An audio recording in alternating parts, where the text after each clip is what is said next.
excited. I'm not on camera by myself today. I have a friend of mine, Carlo, and I'm going to let him introduce himself. All right. Well, my name is Carlo Quintana, and I'm with Lariat Restoration out of El Paso, Texas. Awesome. And we are here in Billings, Montana together. Yes, we are at an awesome firehouse experience training. But Carlo was here in class, and he has got a question for Ask Anissa, and he volunteered to get on camera. So I put him right on the spot. All right, Carlo, so what's your question? I got a question for you, Anissa. I would ask you, what advice would you give somebody new that's in the restoration business, somebody coming into the restoration business, to, number one, motivate them and encourage them to know this isn't just a job, but what kind of future they can have in restoration? Okay, so are you primarily talking about an employee then? I'm talking about somebody fresh off the street coming in, perhaps maybe just newly hired as a technician. But what advice or encouragement would you give them to know that this isn't just a job, but it could be so much more than that? Well, I love that question. The first thing that I would say is to really be clear and understand that what you're doing has a huge impact on people's lives. Right. I know you've heard me say this before in videos if you've watched any of them, but I compare what we do to that of an ER doctor. Sure. Right? You hope you never need us. Our clients aren't going, boy, I hope I get a fire in Anissa and Carlo show up. No, they don't want to have to need our service, but when they do, they are grateful that we're there. And think about this, Carlo, or all of you out there just getting started in the industry. What if you weren't in the industry? What if 100 of you weren't in the industry? What if 10,000 of you weren't in the industry? Who would they call? Where would they go for help? What if young men and women didn't go through high school and then spend 10 years in medical college and go crazy in debt to go in and be a doctor? What would we do when we have car accidents or we get sick? So you're needed. That'd be the first thing that I would do to hopefully encourage you to take that step and become part of this industry. Sure. The second thing that I would say is this is not just a job. This is a career. That's right. You can make a career of this. I started out in this industry 21 years ago as a bookkeeper. I made $13.58 an hour, and I was very low paid. That was not good wages, and I was the lowest paid person on the payroll, and I did the payroll. Right. 5 years later, I owned the company.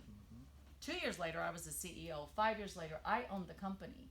And today, I'm standing before you doing Ask Anissa and teaching those of you in the industry to encourage you to go out and do things like fire restoration. Yep. So there's a career here. You can be a project manager. You can be an awesome specialist out in the field.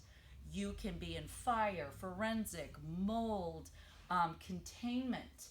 You can be a specialist. You can be a business owner. Okay? And there's so many niches that you can. Cat losses, we were just talking about this morning. Whole unique animal in and of itself you could get into. These are different skill sets. You could be a project manager. You could be an estimator. You could be an instructor and a teacher.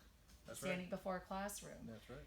There's so many things. You could wind up being the person that innovates the piece of equipment or the solution that literally changes our industry as we know it.